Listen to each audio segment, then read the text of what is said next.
Okay. Hello વિદ્યાર્થી મિત્રો, હું દિલીપ બારિયા મારી યુટ્યુબ ચેનલમાં તમારું હાર્દિક સ્વાગત કરું છું.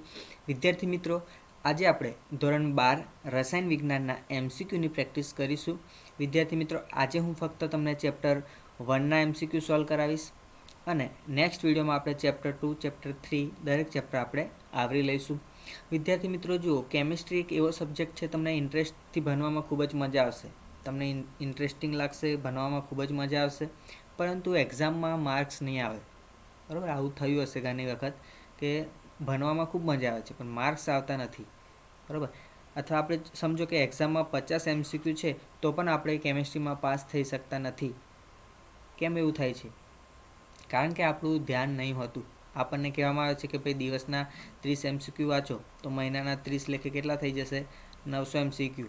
અને જો 4-5 મહિનાની વાત કરું તો આપણા 5 લેખે કેટલા થઈ જશે? 4500 એમસીક્યુ.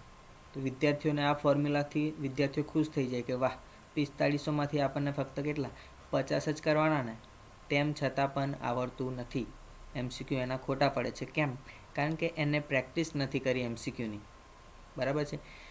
કીધું છે કે ભાઈ મહિનાના આપણે 900 એમસીક્યુ વાંચી લેવાના, તો બધા ફટ વાંચી લેશે, પરંતુ એની પાછળ શું કોન્સેપ્ટ છે, શું થિયરી છે, એ જોતા નથી. તો વિદ્યાર્થી મિત્રો, એટલા માટે જ હું આ ખાસ એક તમારા માટે અગત્યનો વિડીયો લઈને આવ્યો છું એમસીક્યુ પ્રેક્ટિસ ઉપર, કે એમસીક્યુ કેવી રીતના પ્રેક્ટિસ કરવાના. બરાબર છે. તો વિડીયોને એન્ડ સુધી જોજો, કંઈ પણ સ્કીપ ના કરતા. ડાઉટ હોય તો મને કોમેન્ટ્સમાં પૂછજો, હું તમને અવશ્ય હેલ્પ કરીશ. હવે આપણે વધારાની બકબક છોડતા વિડીયો સ્ટાર્ટ કરીએ. ચલો, તો MCQ 1 છે, જર્મેનિયમમાં ગેલિયમ અથવા ઇન્ડિયમ ઉમેરતા ખાલી જગ્યા બને છે. તો અહીંયા 4 ઓપ્શન આપ્યા છે. તો વિદ્યાર્થી મિત્રો જુઓ, પી પ્રકારની અર્ધવાહકતા, એન પ્રકારની અર્ધવાહકતા, રેક્ટિફાયર, ઇન્સ્યુલેટર. તો આ બધું કઈ થિયરીમાંથી આવ્યું? તો તમે જુઓ, ડોપિંગવાળી થિયરી છે, જે અર્ધવાહકોની વાહકતા વધારવાવાળી થિયરી છે, એના પરથી આ MCQ લેવામાં આવ્યો છે. તો એમાં એ થિયરી શું કહેવા માંગે છે એ આપણે જોઈએ, અને ત્યારબાદ આપણે કયો ઓપ્શન આપણો સાચો છે એ પણ આપણે ટીક કરી લઈશું. સાચો ઓપ્શન તો હું હમણાં પણ ટીક કરી દઉં, બરાબર, પરંતુ એમાં મજા નહીં આવે. મજા લેવા માટે આપણે શું કરીશું? એની થિયરી જોઈશું. તો થિયરી વિદ્યાર્થી મિત્રો તમે જુઓ, આપણી પાસે જે 13મો સમૂહ છે, 14મો સમૂહ છે અને 15મો સમૂહ છે. હવે આપણને ખબર છે 13મા સમૂહમાં પ્રથમ તત્વ કોણ છે? બોરોન. અહીંયા કોણ છે? કાર્બન. અહીંયા કોણ છે? નાઇટ્રોજન. અને આપણે જો એની નીચેના તત્વો પણ યાદ રાખવા હોય તો આપણને એક હું તમને શોર્ટકટ બતાવી હતી, બેંગન, આલુ, ગાજર, ઇન, થેલા.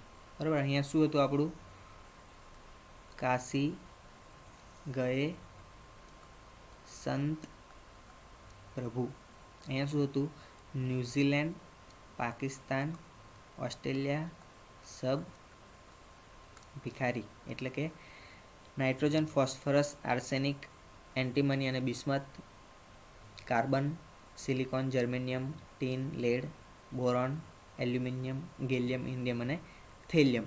હવે વિદ્યાર્થી મિત્રો, આજે 13, 14 અને 15મો સમૂહ છે, આ ખૂબ જ અગત્યના છે. અહીંયાથી જ તમને ઘણા બધા MCQ મળશે. હવે જુઓ, આપણે એક ખાસ વસ્તુ યાદ રાખવાની કે 13મા સમૂહના જે પણ તત્વો છે, અહીંયા બોરોન છે, એલ્યુમિનિયમ છે, તો દરેકની આપણે જ્યારે ઇલેક્ટ્રોનિક રચનાની વાત કરીએ તો બાહ્યતમ કક્ષામાં વિદ્યાર્થી મિત્રો 3 ઇલેક્ટ્રોન મળે આપણને. બરાબર, આ ઇઝીલી યાદ રાખવાનું. 13મો સમૂહ છે તો 3 ઇલેક્ટ્રોન. 14મો સમૂહ છે તો 14મા સમૂહમાં જેટલા પણ તત્વો છે અહીંયા, એ દરેકની બાહ્યતમ કક્ષામાં વિદ્યાર્થી મિત્રો હશે 4 ઇલેક્ટ્રોન. અને એવી જ રીતના આ 15મો સમૂહ છે તો એની બાહ્યતમ કક્ષામાં વિદ્યાર્થી મિત્રો 5 ઇલેક્ટ્રોન હશે. હવે આ તો સમૂહ પરથી જ આપણને બાહ્યતમ કક્ષાના ઇલેક્ટ્રોન યાદ રહી ગયા. હવે આપણે અહીંયા જુઓ તો 14મા સમૂહમાં અહીંયા જુઓ, સિલિકોન અને જર્મેનિયમ, આ બે તત્વો ખૂબ જ અગત્યના છે. કેમ? કારણ કે આ સિલિકોન અને જર્મેનિયમ છે એ આપણા અર્ધવાહકો છે. બરાબર, સિલિકોન અને જર્મેનિયમ શું છે વિદ્યાર્થી મિત્રો? અર્ધવાહકો. એટલે કે એ અર્ધવાહકો તરીકે યુઝ થાય છે.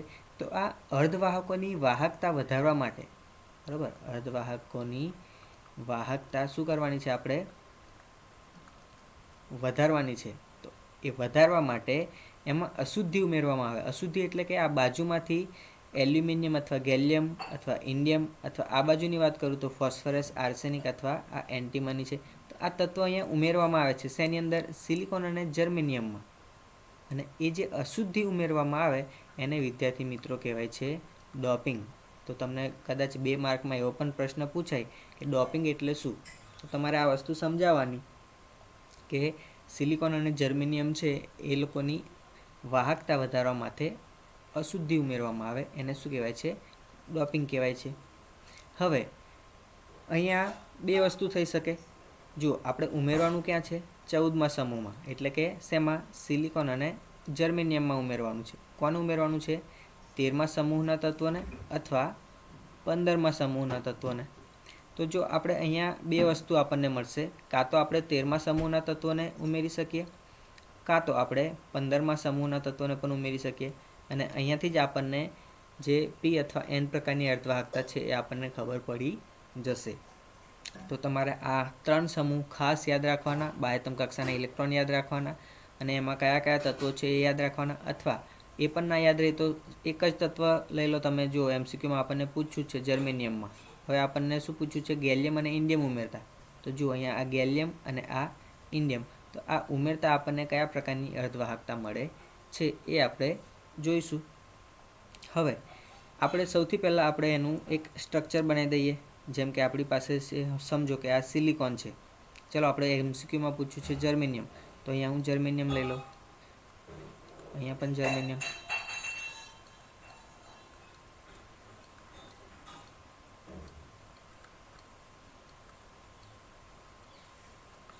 જર્મેનિયમ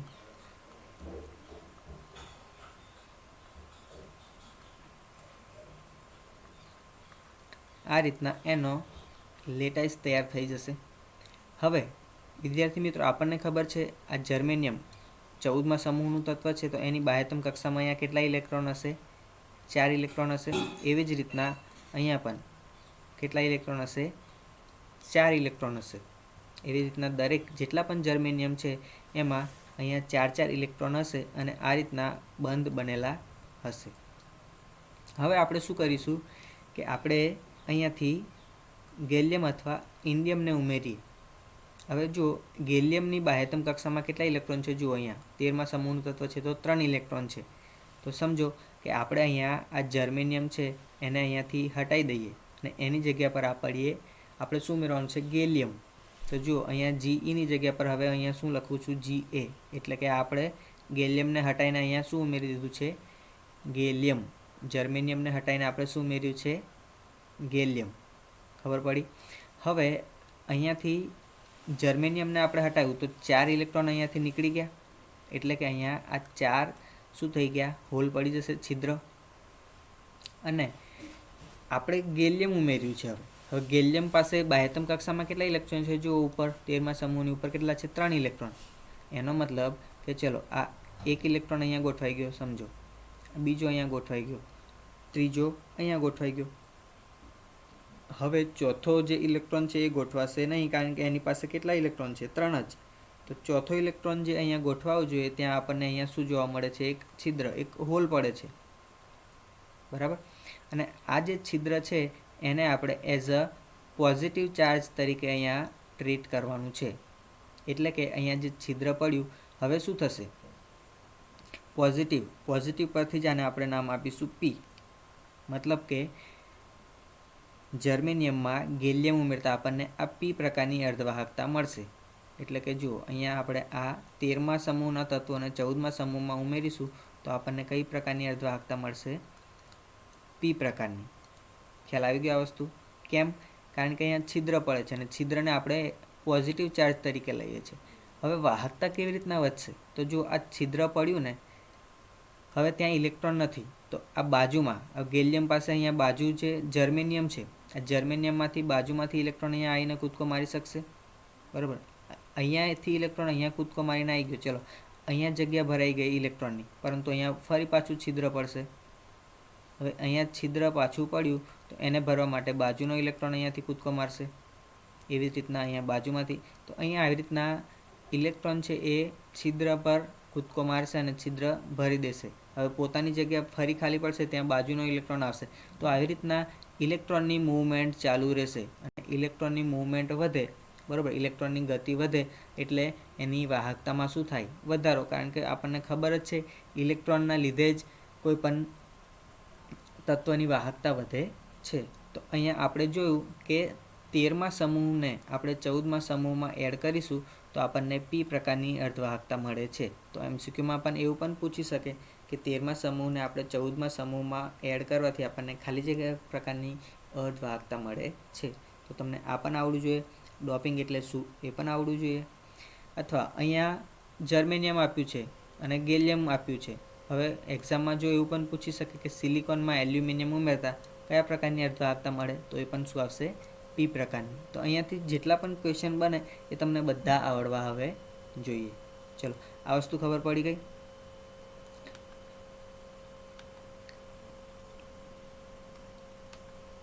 હવે આપણે વાત કરીએ એન પ્રકારની અર્ધવાહકતા. બરોબર, આપણી પાસે 13, 14, 15 આ સમૂહના તત્વો છે જ. આપણી પાસે અહીંયા હવે ડાયરેક્ટ શોર્ટમાં સમજાવું છું. સિલિકોન અને જર્મેનિયમ છે. બરાબર, આપણે અત્યારે જોયું જર્મેનિયમ આ પ્રકારે એની રચના હોય છે. બરાબર, આ જર્મેનિયમ છે અને અહીંયા કેટલા ઇલેક્ટ્રોન હશે? 4 ઇલેક્ટ્રોન. ઓકે, કારણ કે આપણે 14મા સમૂહમાંથી લઈએ છીએ. હવે આપણે 14મા સમૂહમાં 15મો સમૂહ એડ કરીએ. હવે 15મા સમૂહમાં આપણને ખબર છે ન્યૂઝીલેન્ડ, પાકિસ્તાન, ઓસ્ટ્રેલિયા, સભ્યખારી. એટલે કે આપણે સમજો કે આપણે શું એડ કરીએ છીએ? હવે આર્સેનિક એડ કરીએ છીએ. શેમાં? જર્મેનિયમમાં. હવે 15મા સમૂહના બાહ્યતમ કક્ષાના ઇલેક્ટ્રોન કેટલા છે? મેં હમણાં જ લખ્યા હતા. કેટલા ઇલેક્ટ્રોન છે 15મો સમૂહ? તો 5 ઇલેક્ટ્રોન. તો સમજો કે આપણે જુઓ અહીંયા આ જર્મેનિયમ છે. આ જર્મેનિયમને આપણે અહીંયાથી હટાવી દઈએ. બરાબર,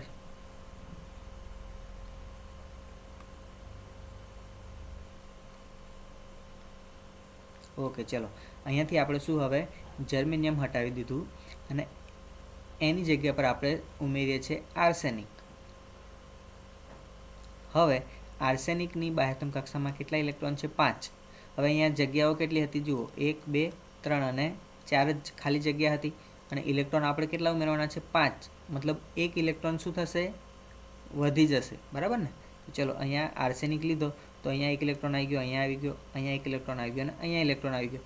પરંતુ હજી એક ઇલેક્ટ્રોન વધે છે જે આવી રીતના છૂટો છવાયો બાજુમાં ગોઠવાઈ જશે. હવે શું થશે? આ જે ઇલેક્ટ્રોન છે એને કોઈ સ્થાન નથી મળ્યું. બરાબર, એ આશરે જ આવી રીતના ગોઠવાઈ ગયો છે. તો હવે શું થશે? આ ઇલેક્ટ્રોનની જે મૂવમેન્ટ છે આવી રીતના ચાલુ રહેશે લેટાઇસમાં. કોઈ પણ જગ્યા પર આ ઇલેક્ટ્રોન છે એ મૂવ કરશે. બરાબર, એનું સ્થાન બદલીને આમ તેમ ગતિ કરતો રહેશે અને એટલા માટે જ આ ઇલેક્ટ્રોનની ગતિના લીધે હવે શું સર્જાશે? અર્ધવાહકતામાં શું થશે? વધારો થશે. બરાબર, અને અહીંયા આ ઇલેક્ટ્રોનનું જે છે વધારાનો છે. બરાબર, ઇલેક્ટ્રોનને આપણે કયો ચાર્જ આપીએ છીએ? Negative charge. બરાબર, અને એટલા માટે જ જ્યારે 15મો સમૂહ 14મા સમૂહમાં ઉમેરવામાં આવે તો એને આપણે એન પ્રકારની અર્ધવાહકતા કહેવાય. એન પ્રકાર કેમ કહે છે? કારણ કે નેગેટિવ ચાર્જના લીધે ઇલેક્ટ્રોન વધી ગયો છે, એનો ચાર્જ કેવો છે? નેગેટિવ. અને એન પરથી જ આપણે શું કહીશું? એન પ્રકારની અર્ધવાહકતા. તો વિદ્યાર્થી મિત્રો, આપણે જ્યારે 13મો સમૂહ 14મા સમૂહમાં એડ કરીએ છીએ તો આપણને કયા પ્રકારની અર્ધવાહકતા મળે છે? પી પ્રકારની. અને 15મો સમૂહ છે એ 14મા સમૂહમાં એડ કરીએ છીએ તો આપણને એન પ્રકારની અર્ધવાહકતા મળે છે. હવે જો અહીંયા ઇલેક્ટ્રોન છે એ વધી ગયો છે. 15મો સમૂહ જ્યારે 14મા સમૂહમાં આપણે એડ કર્યો તો ઇલેક્ટ્રોન શું થઈ ગયો? વધી ગયો. તો આવી જે આ હવે જો આ શું કર્યું? આપણે ડોપિંગ કર્યું. જર્મેનિયમની જગ્યા પર આર્સેનિક, એને શું કર્યું? ડોપિંગ કર્યું. બરાબર છે, અશુદ્ધિ ઉમેરી. અને આ જે અશુદ્ધિ આર્સેનિક અશુદ્ધિ ઉમેરી તો નેગેટિવ ચાર્જ આવ્યો, મતલબ ઇલેક્ટ્રોન વધી ગયો. અને એટલા માટે જો અહીંયાથી આપણને બીજો કોન્સેપ્ટ પણ ખબર પડશે કે આને આપણે શું કહેવાય છે? ઇલેક્ટ્રોન સમૃદ્ધ અશુદ્ધિ. અને આપણે શું કહીશું? ઇલેક્ટ્રોન સમૃદ્ધ અશુદ્ધિ. જ્યારે હું 13મા સમૂહની વાત કરું આપણે, ચલો એલ્યુમિનિયમ છે, ગેલિયમ છે અથવા ઇન્ડિયમ છે, આ તત્વો જ્યારે ઉમેરીએ છીએ તો ત્યાં મેં તમને કીધું હતું પી પ્રકારની અર્ધવાહકતા મળે છે અને ત્યાં શું થાય છે, એક છિદ્ર રચાય છે જે કેવું હોય છે, પોઝિટિવ કીધું હતું મેં, એટલે કે અહીંયા ઇલેક્ટ્રોન જે છે એ ત્યાં શું થાય છે, ઉણપ થઈ જાય છે, એટલા માટે તો પોઝિટિવ થયું ને. આપણે જ્યારે અહીંયા જર્મેનિયમ હટાવીને ગેલિયમ ઉમેરતા હતા ત્યારે એક છિદ્ર બચતું હતું, એમાં ઇલેક્ટ્રોનની ખોટ પડતી હતી, ઇલેક્ટ્રોન હતો જ નહીં ત્યાં, કારણ કે અહીંયા 13મા સમૂહના બાહ્યતમ કક્ષામાં કેટલા ઇલેક્ટ્રોન છે, 3 ઇલેક્ટ્રોન, બરાબર. તો અહીં ત્યારે જ્યારે 13મા સમૂહને 14મા સમૂહમાં ઉમેરતા ત્યારે શું થતું હતું, ઇલેક્ટ્રોનની ઉણપ સર્જાતી હતી, અછત, એટલા માટે જ આપણે આને શું કહીશું, ઇલેક્ટ્રોન ઉણપ અશુદ્ધિ. હવે જો વિદ્યાર્થી મિત્રો એમસીક્યુ આપણો એક જ છે, પરંતુ આપણને કેટલું બધું શીખવા મળ્યું. જો ડોપિંગ એટલે શું એ પણ ખબર પડી ગઈ કે અર્ધવાહકોની વાહકતા વધારવા માટે અશુદ્ધિ ઉમેરવામાં આવે અને ડોપિંગ કહે છે, અને કઈ કઈ અશુદ્ધિ ઉમેરાય છે એ પણ તમને ખ્યાલ આવી ગયો. 13મા સમૂહના તત્વોને 14માં ઉમેરવામાં આવે અથવા 15મા સમૂહના તત્વોને પણ 14મા સમૂહમાં ઉમેરવામાં આવે છે. ત્યારબાદ આપણે એન પ્રકાર અને પી પ્રકારની અર્ધવાહકતા વિશે પણ ખ્યાલ આવી ગયો. ઇલેક્ટ્રોન ઉણપ અશુદ્ધિ અને ઇલેક્ટ્રોન સમૃદ્ધ અશુદ્ધિ વિશે પણ આપણને અહીંયાથી ખ્યાલ આવી ગયો. તો આપણો એમસીક્યુ શું છે કે જર્મેનિયમમાં ગેલિયમ અથવા ઇન્ડિયમ ઉમેરતા ખાલી જગ્યા બને છે. હવે જુઓ, આ ગેલિયમ અને ઇન્ડિયમ આપણે એને ઉમેરીએ છીએ અહીંયા જર્મેનિયમમાં, કયા પ્રકારની અર્ધવાહકતા આવશે, જવાબ તમને આવડી જશે. જુઓ શું છે, પી પ્રકારની અર્ધવાહકતા. તો આવી રીતના આપણે એમસીક્યુ એને સોલ્વ કરવાનો છે અને એના પાછળની થિયરી પણ યાદ રાખવાની છે. એક્ઝામમાં ચલો આ નહીં, આના રિલેટેડ કોઈ બીજો એમસીક્યુ પૂછાઈ ગયો તો પણ હવે આપણને આવડવું જોઈએ. ચલો હવે આપણે બીજો એમસીક્યુ સોલ્વ કરીએ. અંતઃકેન્દ્રિત એકમ કોષમાં ખાલી જગ્યા હોય છે. મતલબ કે આપણે અહીંયા જુઓ, પેકિંગ ક્ષમતા વિશે આપણે શીખી ગયા છે. પેકિંગ ક્ષમતા આપણે જે પણ કોષ છે એમાં કયા કોષમાં કેટલી પેકિંગ ક્ષમતા હોય છે, બરાબર, એના ફોર્મ્યુલા લગાવીને આપણે એની પેકિંગ ક્ષમતા ગણીએ છીએ. તો ખાલી જગ્યા કેટલી બચે છે એ પણ આપણે યાદ રાખવી જરૂરી છે. હવે એના માટે આપણે જો ગોખવા જઈશું તો બધું ભૂલી જઈશું, અથવા એ અંતઃકેન્દ્રિતમાં આપણે 32 છે અથવા સાદામાં કેટલી છે 28, તો એ બધું મિક્સ થઈ જશે. તો કેવી રીતના યાદ રાખવાનું, ખાલી જગ્યા કેટલી છે અથવા એમાં એ યાદ રાખી લો કે એની જે પેકિંગ ક્ષમતા કેટલી છે, બરાબર. તો એના આધારે આ એમસીક્યુ આપણે સોલ્વ કરી શકીશું. તો સૌથી પહેલાં આપણે જુઓ, આપણી પાસે મુખ્યત્વે 3 જ એકમ કોષ હોય છે. એક કયો છે, સાદો એકમ કોષ, બરાબર. બીજો આપણે કહીએ છીએ અંતઃકેન્દ્રિત. અંતઃકેન્દ્રિતમાં વચ્ચે એક કેન્દ્રમાં એક પરમાણુ હોય છે અને ખૂણાઓ પર 8 પરમાણુ, તો એ અંતઃકેન્દ્રિત. અને ત્રીજો આવે છે ફલક કેન્દ્રિત. ફલક કેન્દ્રિત એટલે ફલક એટલે બાજુ, બાજુમાં પણ શું હોય છે, એક એક પરમાણુ ગોઠવાયેલા હોય છે દરેક બાજુ. જેમ કે હું કોઈ એકમ કોષ લઉં તો એની 6 બાજુઓ હોય ટોટલ, બરાબર, ઉપર નીચે આજુબાજુ અને આગળ પાછળ, આમ 6 બાજુ હોય. તો 6 બાજુ પર પણ જ્યારે પરમાણુઓ ગોઠવાયેલા હોય તો એને ફલક કેન્દ્રિત એકમ કોષ કહેવામાં આવે છે. હવે વિદ્યાર્થી મિત્રો અહીંયા આપણે પેકિંગ ક્ષમતાની વાત તો કરીશું, સાથે સાથે એના બીજા નામ પણ યાદ રાખવાના છે. જેમ કે અંતઃકેન્દ્રિત એટલે કે બોડી સેન્ટર, આને આપણે શું કહેવાય છે, BCC. અને ફલક કેન્દ્રિત એને આપણે શું કહેવાય છે, FCC અથવા HCP પણ ચાલે, બરાબર. ફલક કેન્દ્રિતમાં FCC અને HCP પણ આવશે. તો અહીંયા હવે આપણે અહીંયા એક બીજી વસ્તુ યાદ રાખવાનું છે કે એકમ કોષ દીઠ કેટલા પરમાણુ હોય છે. એકમ કોષ દીઠ પરમાણુની સંખ્યા. ત્યારબાદ આપણે એની યાદ રાખીશું પેકિંગ ક્ષમતા, અને 100માંથી પેકિંગ ક્ષમતા બાદ કરીએ તો આપણને ખાલી જગ્યા મળશે, બરાબર. હવે જુઓ, સાદો છે, એકદમ સાદો એકમ કોષ છે. આવી રીતના આપણે એકમ કોષ વિશે જો તમે વધારે ખ્યાલ ના હોય તો મારી ચેનલમાં પ્લેલિસ્ટમાં વિડીયો મળી જશે. દરેકના હું પેકિંગ ક્ષમતાના જે ન્યુમેરિકલ્સ છે એ કરાયા છે, તો એ પણ તમે જોઈ શકો, બરાબર. તો આવી રીતના આ એકદમ સિમ્પલ આપણો શું થઈ ગયો એકમ કોષ, બરાબર. તો 8 પરમાણુ હોય છે અને આ ખૂણા પર રહેલા પરમાણુનો હિસ્સો કેટલો હોય છે? 1/8. એવા ટોટલ કેટલા પરમાણુઓ છે? 8, બરાબર.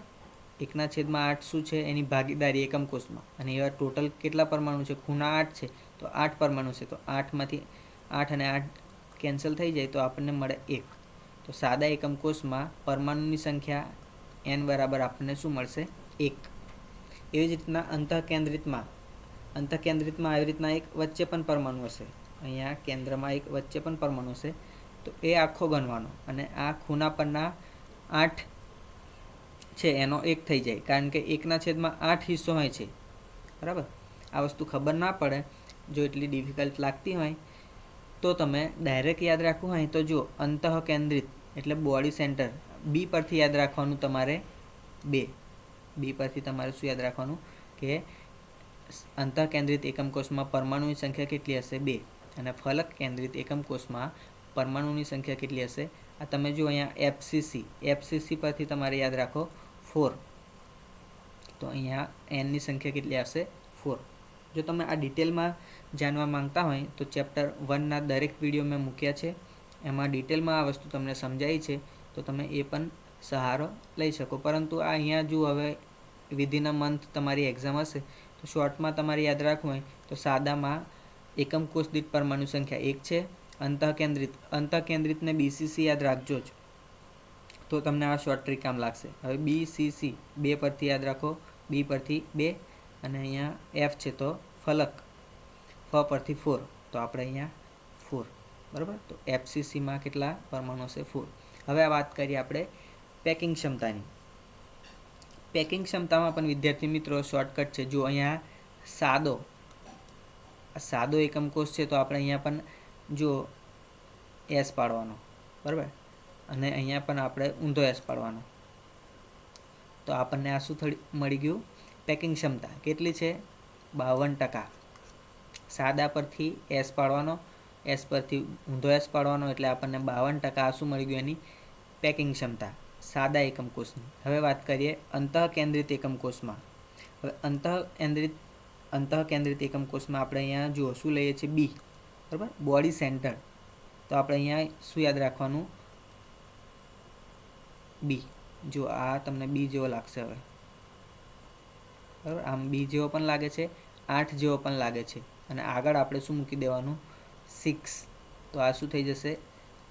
68%, બરાબર. પેકિંગ ક્ષમતા કેટલી છે એની?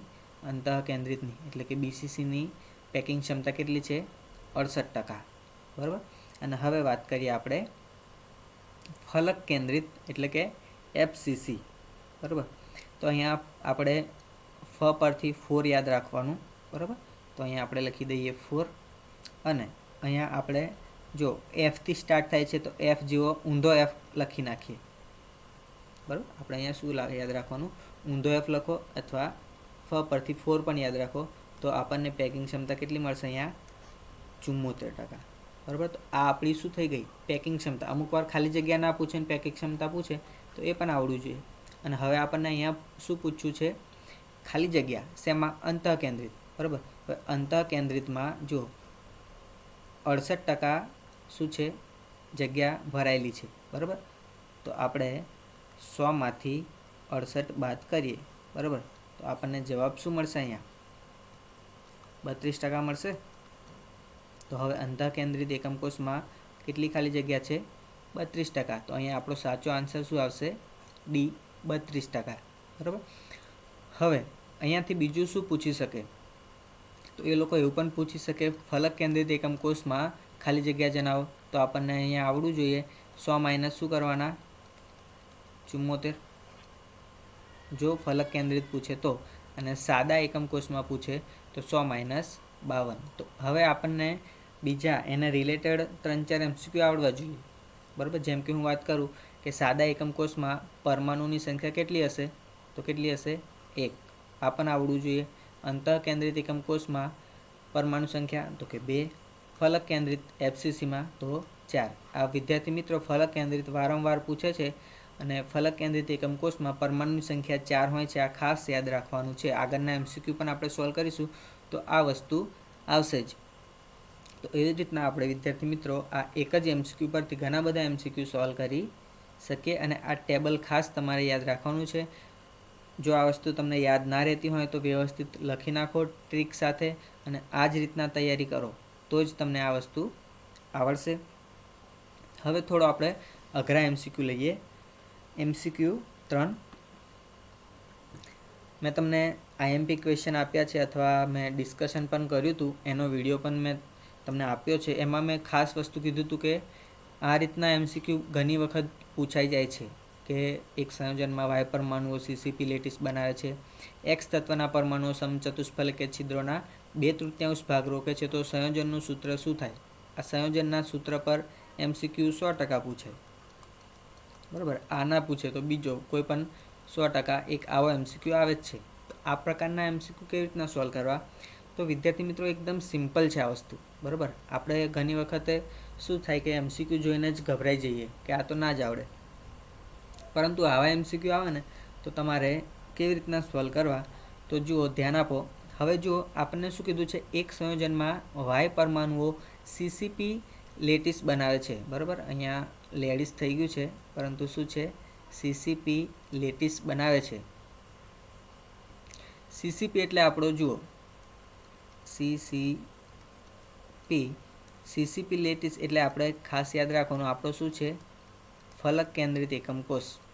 બરાબર, જેના ટોટલ પરમાણુની સંખ્યા આપણે અત્યારે જોઈ કેટલી હતી? 4. હવે CCP એકમ કોષમાં આપણને ખબર પડી ગઈ કે પરમાણુ સંખ્યા કેટલી છે? 4 છે. તો આ પ્રકારે મેં તમને આગળ જે ટેબલ આપ્યું છે એ તો યાદ રાખવાનું જ છે. ત્યારબાદ આ MCQ કેવી રીતના સોલ્વ કરવો? તો જુઓ, હવે Y પરમાણુઓ અહીંયા શું બનાવે છે? CCP લેટિસ બનાવે છે. બરાબર, મતલબ કે Y પરમાણુઓ શું બનાવે છે? CCP લેટિસ બનાવે છે. અને Y પરમાણુની સંખ્યા કેટલી થઈ જશે? કેટલા પરમાણુઓ થઈને CCP બને? મેં અહીંયા જ કીધું 4. મતલબ કે Y પરમાણુઓની સંખ્યા કેટલી થઈ જશે? N બરાબર 4. હવે X તત્વના પરમાણુઓ સમચતુષ્ફલકીય છિદ્રોના 2/3 ભાગ રોકે છે. એનો મતલબ શું? કે આપણે અહીંયા સમચતુષ્ફલકીય છિદ્રો પણ છે. બરાબર, અને એ છિદ્રોનો ભાગ 2/3 જેટલો ભાગ પણ અમુક રોકાય છે તત્વો વડે. કયા તત્વો વડે? X તત્વો વડે. તો આપણે પહેલાં તો છિદ્રો જોઈ લઈએ. તો અહીંયા આપણે શું યાદ રાખવાનું? હવે સમચતુષ્ફલકીય છિદ્રોની સંખ્યા કેટલી હશે? સૂત્ર શું છે? સમચતુષ્ફલકીય છિદ્રો શોધવા હોય તો આપણે N × 2 કરવાના. બરાબર, આ એનું સૂત્ર છે. N ક્યાંથી આવશે? તો જે તે એકમ કોષ હશે. બરાબર, જેમ કે અહીંયા CCP આપ્યું તો આપણને ખબર પડી ગઈ કે N બરાબર 4 જ આવે. સાદો આપ્યો હોય તો N બરાબર 1 જ આવશે. બરાબર, અંતઃકેન્દ્રિત આપ્યો હોય તો N ની સંખ્યા કેટલી આવે? 2. તો N ની સંખ્યા અહીંયા જે પણ લેટિસ આપ્યો છે એ મૂકી દેવાનો. બરાબર, તો અહીંયા N બરાબર કેટલા થઈ જશે? 4 × શું છે? 2. આ સૂત્ર છે. બરાબર, આ સૂત્ર યાદ રાખવાનું, છિદ્રોની સંખ્યા શોધવાનું સૂત્ર. તો આ છે. હવે 4 × 2 બરાબર શું થઈ જશે? 8. મતલબ કે અહીંયા 8 છિદ્રો છે. છિદ્રોની સંખ્યા કેટલી છે? 8. અને આ 8 જે છિદ્રો છે, બરાબર, એ જે છિદ્રોના 2/3 જેટલો ભાગ કોણ રોકે છે? X. તો આપણે અહીંયાથી જ આપણને હવે X જે તત્વો છે એની સંખ્યા મળશે. બરાબર, તો આપણે શોધીએ X પરમાણુઓની સંખ્યા. તો X પરમાણુઓની સંખ્યા, બરાબર, X પરમાણુઓની સંખ્યા બરાબર શું થઈ જાય? તો આપણી પાસે છિદ્રો કેટલા મળ્યા? 8.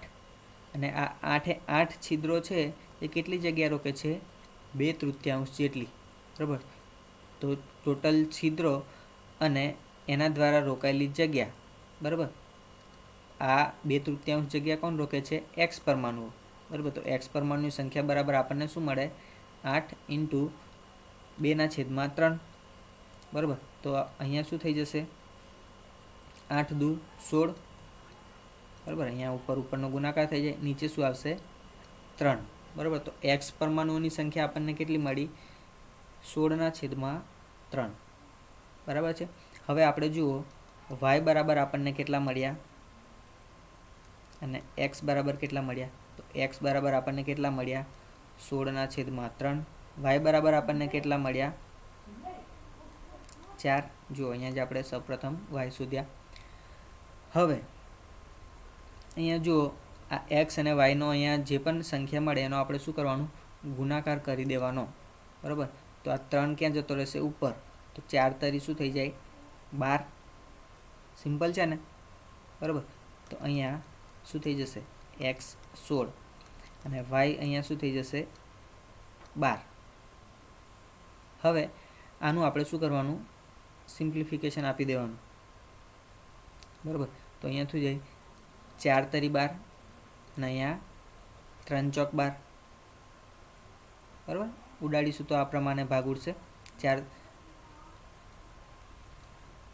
ચોક 16 અને 4 તરી 12। જુઓ કેવી રીતના કર્યું હું તમને કહી દઉં 4 ગુણ્યા 4, 4 ચોક 16 થઈ ગયા અને અહીંયા શું છે આ 3 ગુણ્યા 4, 4 તરી 12। તો અહીંયાથી 4 ઉડે, અહીંયાથી 4 ઉડે, તો અહીંયા શું વધ્યા 3 અને અહીંયા 4 જે આપણે અહીંયા લખ્યા છે બરાબર। તો x તમને કેટલા મળ્યા 4, y કેટલા મળ્યા આપણને 3। તો આપણો કયો MCQ સાચો x4 y3। તો આ રીતના વિદ્યાર્થી મિત્રો એને સોલ્વ કરવાનો છે। હવે જો CCPની જગ્યા પર બીજું કંઈ આપ્યું હોય BCC તો એ પણ તમને આવડવું જોઈએ આ જ રીતના બરાબર। થોડી વધારે પ્રેક્ટિસ કરીએ એટલે આપણને આવડશે। તો MCQ આપણે લઈએ હવે નેક્સ્ટ ચોથો। ધાતુના FCC એકમ કોષમાં હાજર પરમાણુઓનું કુલ કદ ખાલી જગ્યા છે બરાબર। FCC એટલે એ જ ફલક કેન્દ્રિત એકમ કોષ જેમાં પરમાણુની સંખ્યા કેટલી હોય છે 4। મેં તમને વારંવાર કહું છું કે FCC વિશે જ ઘણું બધું પૂછાય છે બરાબર। તો એને જ વ્યવસ્થિત રીતે સોલ્વ કરી લેવાનું। હવે અહીંયા શું કીધું છે કે પરમાણુઓનું કુલ કદ આપણને ખબર છે કે FCCમાં ટોટલ પરમાણુઓ કેટલા હોય છે 4 બરાબર। તો અહીંયા સૌથી પહેલાં આપણે શું યાદ રાખવાનું કે FCCમાં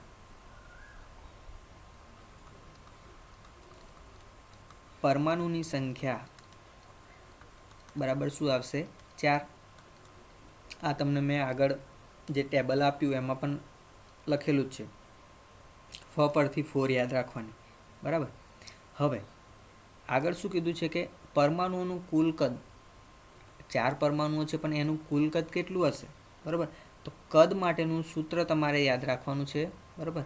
કદ માટેનું સૂત્ર છે n 4/3 પાઈ આરનો ઘન બરાબર। આ પેકિંગ ક્ષમતાનું જે સૂત્ર છે એમાં જ આપણે કદનું સૂત્ર આવી જાય છે।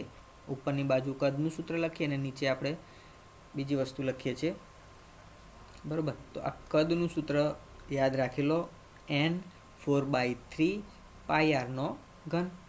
એનની જગ્યા પર આપણે શું મૂકવાનું હવે જે પણ એકમ કોષ આપ્યો છે એ। તો અહીંયા આપણને શું આપ્યો છે FCC। FCCમાં પરમાણુ સંખ્યા 4 છે તો આપણે અહીંયા શું મૂકીશું 4 ગુણ્યા 4/3 પાઈ આરનો ઘન। ચલો હવે જવાબ શું આવશે હવે બધાને આવડવો જોઈએ। શું થઈ જશે 4 ચોક 16, 16/3 પાઈ આરનો ઘન। હવે MCQ ક્યાં છે જુઓ D 16/3 પાઈ આરનો ઘન। તો આપણો શું થઈ ગયો સાચો MCQ। આ એકદમ સિમ્પલ છે, આ સૂત્ર યાદ રાખો, આ જ આપણી અહીંયા ટ્રીક છે, ફોર્મ્યુલા છે। ચલો એક્ઝામમાં FCCની જગ્યા પર BCC પૂછે તો શું જવાબ આવે? ચલો એવું પૂછી નાખે કે BCC એકમ કોષમાં હાજર પરમાણુઓનું કુલ કદ કેટલું? તો આપણને ખબર છે BCCમાં પરમાણુઓની સંખ્યા કેટલી છે B પરથી યાદ રાખો કીધું છે 2 બરાબર। તો અહીંયા 2 આવશે તો એની જગ્યા પર 2 મૂકી દો બરાબર। તો શું થઈ જાય 2 × 4/3 પાઈ આરનો ઘન બરાબર। 4 દુ 8 તો શું થઈ જશે 8/3 પાઈ આરનો ઘન જો BCCમાં પૂછે તો। અને સાદામાં પૂછે તો તમારે ફક્ત આ જ યાદ રાખવાનું કારણ સાદામાં nની સંખ્યા શું છે 1 બરાબર, n બરાબર 1 તો 4 × 1 કરીશું તો 4 જ આવશે। તો 4/3 પાઈ આરનો ઘન, તો સાદામાં ફક્ત આ જ સૂત્ર તમારે યાદ રાખવાનું ને એ જ તમારો જવાબ થઈ ગયો, બરાબર. અંતઃકેન્દ્રિતમાં શું યાદ રાખવાનું, બીસીસી વાળું એટલે આ 8/3 અને એફસીસી બરાબર ફલક કેન્દ્રિતમાં 16/3 પાયાનો ઘન, બરાબર, જે આપણે અત્યારે આ ડી ઓપ્શન સિલેક્ટ કર્યો. તો આવી જ રીતના વિદ્યાર્થી મિત્રો કદનું સૂત્ર અહીંયા ખાસ યાદ રાખવાનું છે, બરાબર. ચલો, ખબર પડે છે? જો ખબર પડે તો વિડીયોને જરૂર લાઈક કરજો. ઓકે, હવે આપણે જોઈશું MCQ 5,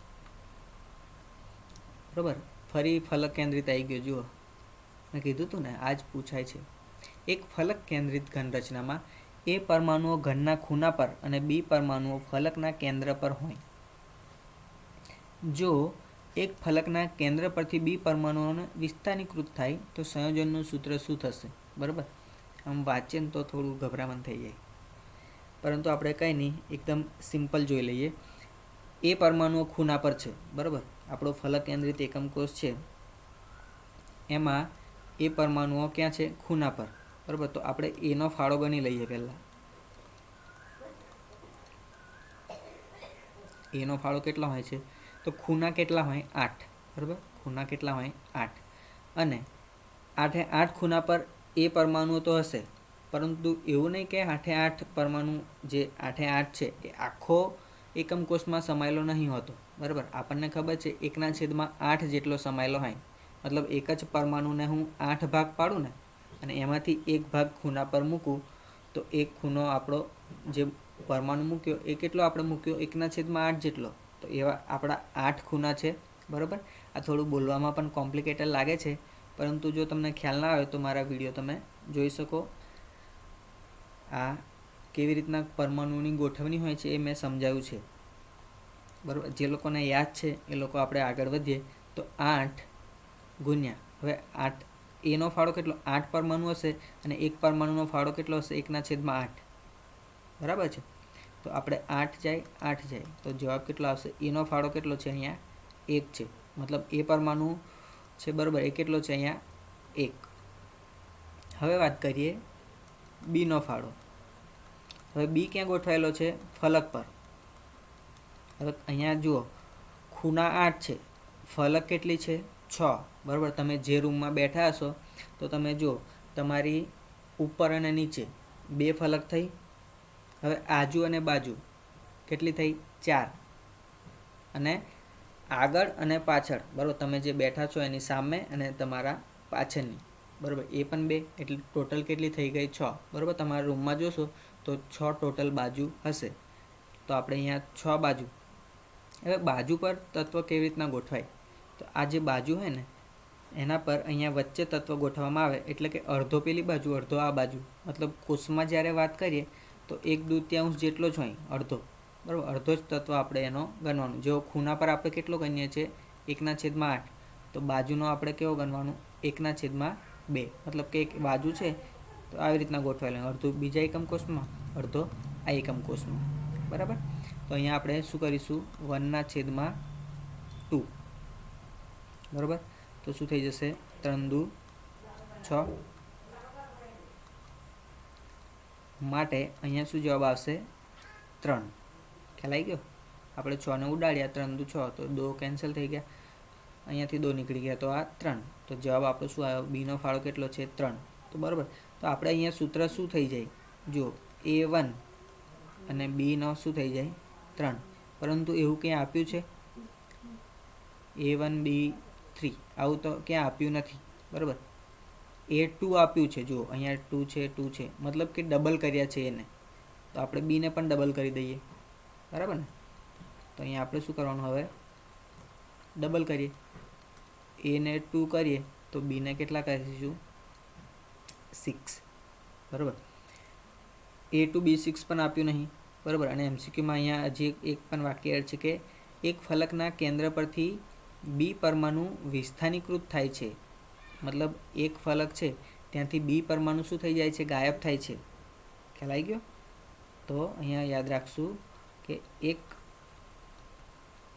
ફલક પરથી બી પરમાણુ શું થાય છે? ગાયબ, બરાબર. વિસ્થાનીકૃત કહેવાય, બરાબર. એનું સ્થાન બદલાઈ જાય છે, એટલે કે આપણે અહીંયા હવે જો અહીંયાથી એક પરમાણુ કાઢી નાખીએ, બરાબર, એક પરમાણુ શું થાય છે, ગાયબ થઈ જાય છે. એક કેમ કીધો? કારણ કે આપણે ડબલ કર્યા છે. તો ફલક પર આપણને જુઓ ડબલ કરી દીધા, તો પહેલાં અડધો હતો તો હવે શું થઈ ગયો, આખો થઈ ગયો, બરાબર. અને આ એક આખો પરમાણુ ગાયબ થઈ ગયો. તો બીમાંથી આપણે શું કરીશું, એક પરમાણુ ગાયબ કરીશું, બરાબર. એટલે 6 - 1, તો અહીંયા શું આવશે, 5 જવાબ આવશે. તો A2 અને B કેટલા આવશે, 5, બરાબર. આવું MCQમાં છે જવાબ, જોઈ લો. A2 B5 અહીંયા છે, જુઓ ડીમાં A2 B5, બરાબર. તો સિમ્પલ છે. એનો ફાળો ગણો, બીનો ફાળો ગણો, આ તો તમને આવડશે જ, બરાબર. પછી થોડું આગળ જોઈ લેવાનું. આ આપણે સિંગલ આપ્યું હોય તો સિંગલમાં આન્સર મળી જતો હોય તો ઠીક છે, ના કાં તો ડબલ કરો, બરાબર. અને અહીંયાથી એક પરમાણુ ગાયબ કરવાનો છે, તો આપણે ગાયબ કર્યો તો આપણને આ સિમ્પલ જવાબ મળી ગયો. જો આવું ગાયબ અથવા વિસ્થાનીકૃતનું ના આપ્યું હોય તો આપણો જવાબ શું થઈ જાય, આ થઈ જાય. અને ડબલ કરવાનું પણ ના આપ્યું હોય તો આપણો જવાબ આ થઈ જાય, બરાબર. હાલમાં આપણો જવાબ કયો છે, આજે છેલ્લો, બરાબર. તમારે ધ્યાનથી જોવાનું કે શું પૂછ્યું છે, બરાબર. જે પૂછ્યું છે એના પરથી જ તમારે એનો જવાબ આપવાનો. ખ્યાલ આવી ગયો? ચલો હવે વાત કરીએ MCQ 6ની. આયોનિક બળો તથા આંતરઆણ્વીય બળોને યોગ્ય ઉતરતા ક્રમમાં ગોઠવો, બરાબર. જે અહીંયા બળો આપ્યા છે, આયન, દ્વિધ્રુવીય બળ, દ્વિધ્રુવીય બળ અને આયન, બરાબર. દરેકમાં આપ્યું છે. હવે એને ઉતરતા ક્રમમાં ગોઠવવાનું છે. તો સૌથી પહેલાં તમારે યાદ રાખવાનું કે સૌથી વધારે મજબૂત બળ કયું, બરાબર. આ વિશે પણ મેં તમને સમજાવ્યું છે, જે વિડીયો લેક્ચર્સ મૂક્યા છે એમાં તમે જોઈ શકશો. જે પણ આપણે બળો છે એ કયું બળ સ્ટ્રોંગ છે, કયું નિર્બળ છે, બરાબર, એ વસ્તુ મેં તમને કીધી છે. તો અહીંયા તમારે ખાસ યાદ રાખવાનું કે જે આયોનિક બળો, બરાબર, આયન વડે રચાય. જેમ કે આપણે અહીંયા હું પાણી લઉં, પાણીમાં મીઠું ઓગાળીશ, સોડિયમ ક્લોરાઇડ, બરાબર. તો શું થશે, Na+ અને Cl-, બરાબર. તો પ્લસ આયન અને આ માઇનસ આયન, બરાબર. એની વચ્ચે જે અહીંયા બળ લાગતું હશે એ કેવું હશે, આયોનિક.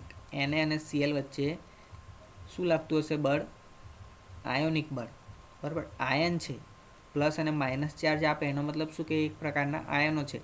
અને આ આયોનિક બળ છે ને વિદ્યાર્થી મિત્રો ખૂબ જ મજબૂત હોય છે, બરાબર છે. એકદમ સ્ટ્રોંગ હોય છે, મજબૂત હોય છે. કયું, આયન અને આયન વચ્ચેનું બળ, બરાબર. તો એક અહીંયા ખાસ યાદ રાખો કે આયન અને આયનનું બળ, બરાબર. એમાં શું હોય છે, આકર્ષણ હોય છે, એક વિદ્યુત રાસાયણિક આકર્ષણ હોય છે. એટલા માટે આ એક ખૂબ જ શું હોય છે, સ્ટ્રોંગ હોય છે આયન, બરાબર. બીજું વાત કરું, દ્વિધ્રુવીય બળો, બરાબર. દ્વિધ્રુવીય બળો, બરાબર. હવે આ દ્વિધ્રુવીય બળો છે ને એ ખૂબ જ કેવા હોય છે, નબળા હોય છે, બરાબર. એમાં જ્યારે ધ્રુવો સર્જાય, બરાબર, કોઈ પ્લસ થાય, કોઈ માઇનસ થાય, તો એ રીતના એમાં ધ્રુવ બને, બરાબર, ધન ધ્રુવ, ઋણ ધ્રુવ, તો એ એમની વચ્ચે આકર્ષણ થાય, બરાબર. અને એ ખૂબ જ નબળા હોય છે, જલ્દીથી તૂટી જશે, બરાબર. તો ખાસ શું યાદ રાખવાનું કે દ્વિધ્રુવીય બળો કેવા છે, નબળા છે. અને આયન વચ્ચેના જે બળ છે એ કેવા હોય છે, ખૂબ જ સ્ટ્રોંગ હોય છે, બરાબર. તો સૌથી વધારે આકર્ષણ બળ શેમાં હશે, આયનમાં હશે, બરાબર. અને દ્વિધ્રુવીય વચ્ચે સૌથી નબળું આકર્ષણ હશે, બરાબર. હવે આપણે શું કરવાનું છે, ઉતરતા ક્રમમાં ગોઠવાનું, બરાબર. તો આને ઉપર આપણે ચડાવી દીધું છે. સૌથી નીચે શું હશે, દ્વિધ્રુવ, બરાબર. જ્યારે હું મધ્યમમાં વાત કરું તો આયન અને દ્વિધ્રુવના જે આકર્ષણ બળ હશે એ થોડા મધ્યમ હશે, બરાબર. તો સૌથી વધારે બળ કયું, આયન, ત્યારબાદ આયન દ્વિધ્રુવ અને દ્વિધ્રુવ આકર્ષણ બળ એ સૌથી ઓછું, બરાબર. તો અહીંયા જોઈ લઈએ કયો MCQ સાચો હશે. આયન દ્વિધ્રુવ આવે જ ના, બરાબર. આ પણ એકદમ ખોટું, આયન. ચલો આ સૌથી વધારે બરાબર છે, એના પછી આ પણ બરાબર છે, અને આ. તો અહીંયા આપણો શું છે, સી ઓપ્શન સાચો થશે. ઓકે, ચલો નેક્સ્ટ. એક સંયોજનના તત્વ X અને Y છે. એક્સ તત્વ સમઘનના ખૂણા પર છે, વાય તત્વ ફલક પર છે. જો ફલક પર આવે એટલે તમારે શું યાદ રાખવાનું? 4 FCCની જ વાત થાય છે. તો સંયોજનનું સૂત્ર શું થાય? હવે આ તો તમે જાતે પણ સોલ્વ કરી શકો, બરાબર. ચલો વિડીયો પોઝ કરીને જાતે ટ્રાય કરો. જે લોકોને ના આવડે એ લોકો વિડીયોને આગળ જુઓ. ચલો હવે અહીંયા શું કીધું છે? એક્સ અને વાય છે, બરાબર. એક્સ તત્વ ક્યાં ગોઠવાયેલું છે? ખૂણા પર, બરાબર. તો એક્સનો ફાળો આપણે જોઈ લઈએ કેટલો છે. એક્સનો ફાળો ખૂણા કેટલા હોય? 8, અને એનો ભાગ કેટલો હોય? 1/8, બરાબર. તો 8 8 કેન્સલ થઈ જશે. તો એક્સ પરમાણુ કેટલો થઈ ગયો? 1. હવે વાયનો ફાળો જોઈ લઈએ, બરાબર. વાય ફલક પર છે. ફલક પર મેં તમને કીધું કેટલી ફલક હોય? 6 ફલક, બરાબર. અને જે તત્વનો ફાળો કેટલો હોય? 1/2 જેટલો, બરાબર. તો અહીંયા શું થઈ જશે? ફરી 3 દુ 6, બરાબર. તો અહીંયા શું આવશે? 3, બરાબર. તો x1 અને y બરાબર શું આવશે? 3. બીજું કશું પૂછ્યું જ નહીં, બરાબર. તો આ આપણો જવાબ થઈ જશે. ક્યાં છે? x1 y3, x1 y3 C option, બરાબર. આ સિમ્પલ છે.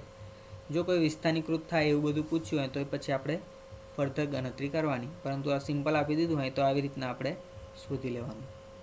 ઓકે. હવે વાત કરીએ MCQ નંબર 8.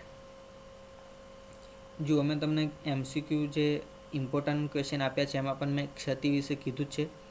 આપણે ઇમ્પોર્ટન્ટ ક્વેશ્ચનનું ડિસ્કશન કર્યું તો એમાં પણ મેં તમને કીધું હતું, ચેપ્ટર વાઇઝ ડિસ્કશન કર્યું તો એમાં કીધું હતું કે ક્ષતિ વિશે પૂછાય છે. તો અહીંયા આપણે જોઈએ કે કઈ ક્ષતિ વિસ્થાપન ક્ષતિ તરીકે ઓળખાય છે, બરાબર. તો સૌથી પહેલાં આપણને ક્ષતિ એટલે શું એ ખબર હોવી જોઈએ. ત્યારબાદ જ આપણને ખબર પડે કે આ કઈ ક્ષતિ છે, બરાબર, એનું શું નામ છે. તો મેં તમને 2 જ ક્ષતિ યાદ રાખવા કીધી હતી. કઈ કઈ? શોર્ટકી ક્ષતિ અને બીજી કઈ કીધી હતી? ફ્રેન્કલ ક્ષતિ, બરાબર છે. આ બેમાંથી જ પૂછાય છે. થોડા ઘણા ડિફરન્સ જોઈ લઈએ તો આપણને ઇઝીલી આવડી જશે. તો જુઓ, આ બંને ક્ષતિ છે ને આયનીય ઘન પદાર્થોમાં જોવા મળે, બરાબર. આ પણ આયનીય ઘન પદાર્થોમાં જોવા મળે. ફ્રેન્કલ ક્ષતિ પણ આયનીય ઘન પદાર્થોમાં જ જોવા મળે છે. હવે શોર્ટકી ક્ષતિમાં શું છે? તો જુઓ, એમાં જે ધન આયન છે અને ઋણ આયન જે છે એના કદ કેવા હોય છે? સરખા હોય છે, બરાબર છે. આ બધા પોઈન્ટ્સ બધા યાદ રાખવાના છે. કદ કેવા હોય છે? અહીંયા ધન આયન અને ઋણ આયનના કદ સરખા હોય છે, જ્યારે અહીંયા સરખા હોતા નથી, બરાબર. એટલે કે ધન આયન નાનો હશે અને ઋણ આયન કેવો હશે? મોટો હશે, બરાબર. તો ધન આયન ઋણ આયનના કદ અહીંયા સરખા હોય છે શોર્ટકી ક્ષતિમાં. ફ્રેન્કલ ક્ષતિમાં કદનો શું હોય છે? તફાવત હોય છે. હવે શોર્ટકી ક્ષતિ એટલે શું, બરાબર. તો જુઓ, આવી રીતના આયનો ગોઠવાયેલા હોય, ધન અને ઋણ, ધન અને ઋણ, ધન અને ઋણ, ધન અને ઋણ, ધન અને ઋણ અને ઋણ, બરાબર. તો આ પ્રકારે જ્યારે એક બધા આયનો ગોઠવાયેલા હશે, શોર્ટકી ક્ષતિ કોને કહેવાય? તો જુઓ, જ્યારે આવી ક્ષતિમાં કોઈ ખામી ઉદ્ભવે, બરાબર, અને એક ઋણ પરમાણુ શું થઈ જાય? ગાયબ થઈ જાય, બરાબર. હવે ઋણ ગાયબ થશે, બરાબર, એટલે અહીંયા ચાર્જ વચ્ચે શું થઈ જશે? એક ઋણ ઓછો થઈ ગયો, બરાબર, એટલે ધન ચાર્જ વધી ગયા. તો એ તટસ્થતા માટે, બરાબર, આયનો જે, બરાબર, ચાર્જ છે એની તટસ્થતા જાળવવા માટે કોઈ જગ્યા પરથી ધન આયન પણ શું થઈ જશે? ગાયબ થઈ જશે, બરાબર. તો એક ઋણ ગાયબ થશે તો સાથે સાથે શું થઈ જશે? ધન પણ ગાયબ થઈ જશે, બરાબર. કેમ કેમ ગાયબ થાય છે? તટસ્થતા જાળવવા, બરાબર. એટલે સરખા રહેવા જોઈએ. જેટલા ધન છે એટલા જ ઋણ રહેવા જોઈએ. જો 2 ઋણ નીકળી જાય તો 2 ધન પણ ગાયબ નીકળી જશે, બરાબર. તો એને આપણે શું કહેવાય? શોર્ટકી ક્ષતિ, બરાબર. અને અહીંયા ઘનતામાં શું ફેરફાર થાય?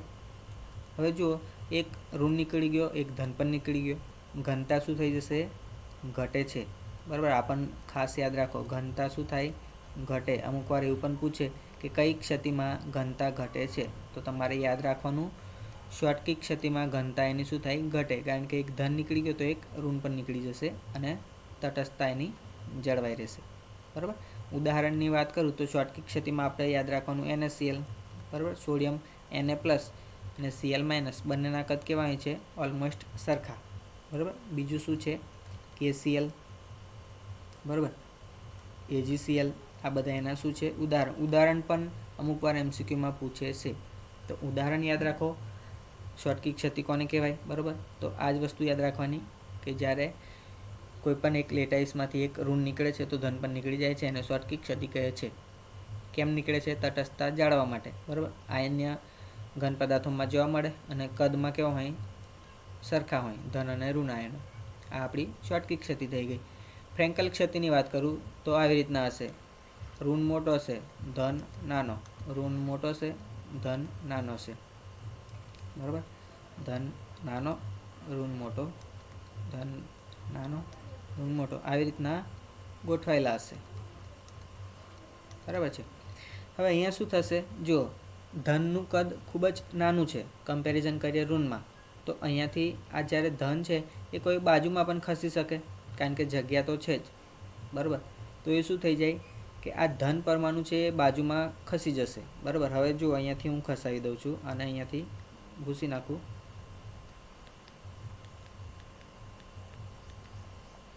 અને એ જે ધન પરમાણુ છે એને અહીંયા ગોઠવી દઉં છું, બરાબર. તો આ પ્રકારે અહીંયા ક્ષતિ જોવા મળે એને આપણે શું કહીશું? ફ્રેન્કલ ક્ષતિ, બરાબર. હવે અહીંયા શું છે? ફક્ત ધન બાજુમાં ખસી ગયો છે, બરાબર. હવે ધન ખસ્યો તો ઋણ ખસે એવું જરૂરી નથી. ખ્યાલ આવી ગયો? અહીંયા ફક્ત શું ધન શું થઈ ગયું? એનું સ્થાન ભ્રંશ થઈ ગયું, અને આ પણ કહેવાય સ્થાન ભ્રંશ, બરાબર. એનું સ્થાન છે એ ખસી ગયું, સ્થાન ભ્રંશ થઈ ગયું, બરાબર. બીજા સ્થાન પર ખસી ગયું, એનું શું થઈ ગયું? વિસ્થાપન થઈ ગયું. બીજા સ્થાનમાં સ્થાપન થઈ ગયું, વિસ્થાપન. બીજી જગ્યા પર એનું સ્થાપન થઈ ગયું, અહીંયાથી અહીંયા આવી ગયું, બરાબર. તો આને વિસ્થાપન કહેવાય, સ્થાન ભ્રંશ કહેવાય. પરંતુ અહીંયા ધન ખસી ગયો તો ઋણ ખસે એવું જરૂરી નથી, બરાબર. ઋણ બહાર નીકળી જશે એવું પણ નથી. તો અહીંયા ઘનતા પર કંઈ ફરક પડતો નથી. ઘનતા કેવી રહેશે? અહીંયા સરખી જ રહેશે. ખ્યાલ આવી ગયો? અને ઉદાહરણમાં યાદ રાખવું હોય તો તમારે યાદ રાખો ZnS, બરાબર, AgCl અને AgBr. AgBr વિદ્યાર્થી મિત્રો બંનેમાં જોવા મળે છે, તો એ ખાસ યાદ રાખો. શોર્ટકી ક્ષતિમાં પણ AgBr આવશે અને ફ્રેન્કલ ક્ષતિમાં પણ AgBr આવશે ઉદાહરણમાં. તો અહીંયા આ ઉદાહરણ પણ યાદ રાખવાના. ઉદાહરણ પણ અમુક વાર પૂછી શકે, બરાબર. તો આ આપણો બે ક્ષતિ વચ્ચેનો ડિફરન્સ છે. મેં એકદમ શોર્ટમાં સમજાવ્યો છે. તમે ડિટેલમાં સમજવા માંગતા હોય તો વિડીયો મારા જોઈ શકો. ચેપ્ટર 1ના પ્લેલિસ્ટમાં જઈને ચેપ્ટર 1માં તમે જશો તો મળી જશે, બરાબર છે. તો અહીંયા આપણને હવે શું પૂછ્યું છે? કઈ ક્ષતિ? વિસ્થાપન ક્ષતિ, બરાબર. તો અહીંયા મેં લખી દીધું છે, જો વિસ્થાપન થઈ ગયું શેમાં? ફ્રેન્કલમાં, બરાબર.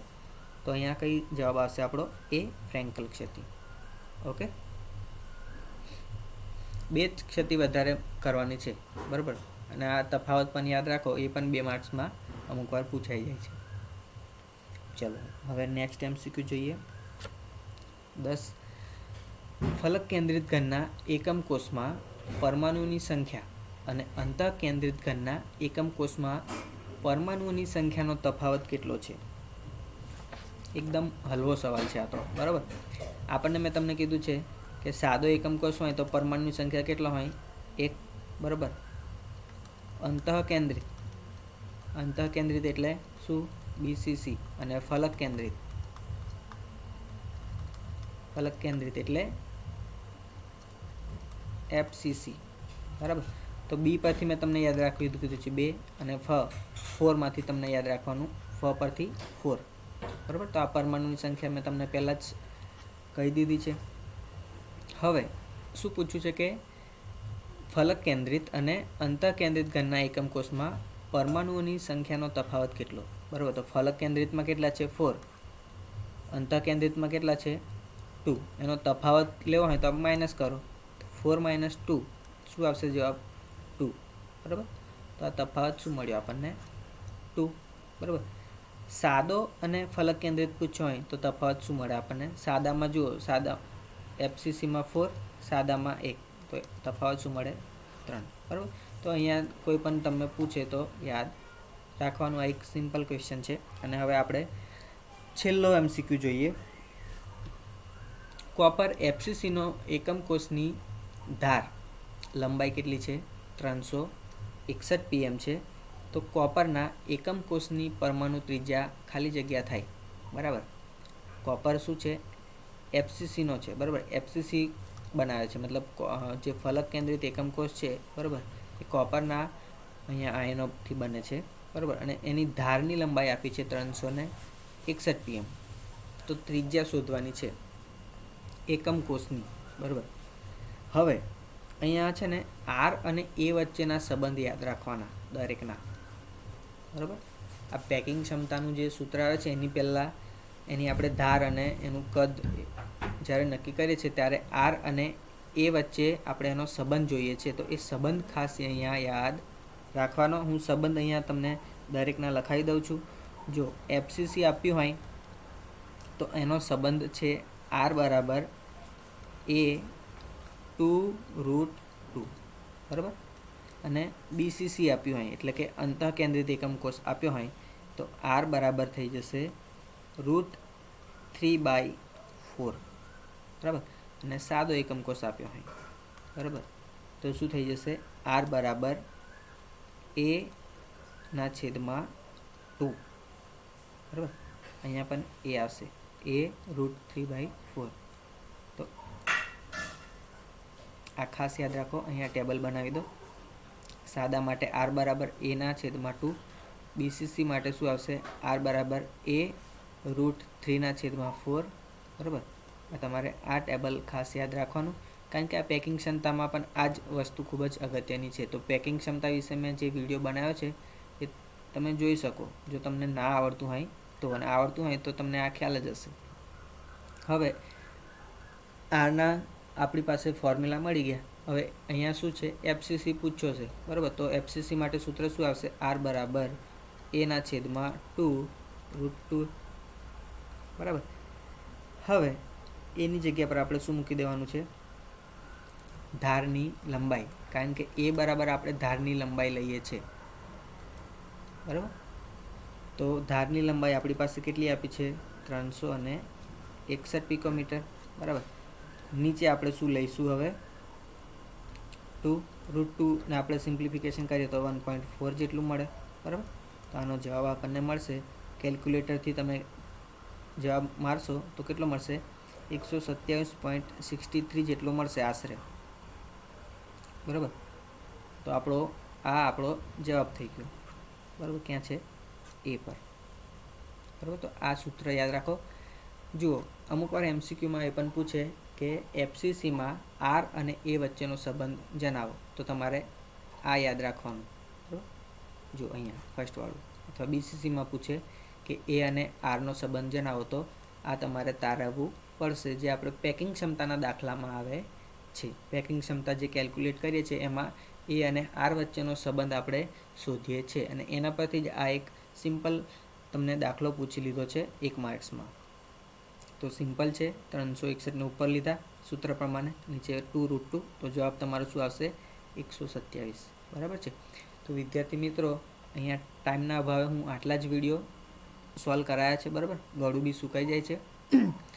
તો નેક્સ્ટ ટાઈમ આપણે ચેપ્ટર 2ના MCQ સોલ્વ કરીશું. અને ત્યાં સુધી અહીંયા જેટલા પણ MCQ સોલ્વ કરાયા છે એ તમારે લખીને ખાસ યાદ રાખવાના છે, ટ્રીક યાદ રાખવાની છે. અને બીજી વસ્તુ શું? પ્રેક્ટિસ કરવાની છે, બરાબર. પ્રેક્ટિસ કરશો ને તો જુઓ, અહીંયાથી મેં તમને ભલે 10 જ કરાયા, પરંતુ સમજો કે તમારા 30થી 40 MCQ થઈ ગયા, બરાબર. આજુબાજુમાંથી જો આના રિલેટેડ જો પૂછ્યા તો એ પણ તમને આવડશે. તો અહીંયાથી તમને વિદ્યાર્થીઓ ચેપ્ટર 1માંથી તમને MCQ 4 માર્ક્સના પૂછાય છે. આ 4 MCQ તમારે 4 માર્ક્સ લઈને આવવાના છે હવે, બરાબર. અને જો તમને વિડીયો ગમ્યો હોય તો જરૂર લાઈક કરજો અને ચેનલને શું કરવાની છે? સબસ્ક્રાઈબ. ચાલો, થેન્ક યુ. મિત્રો સુધી પણ પહોંચાડજો.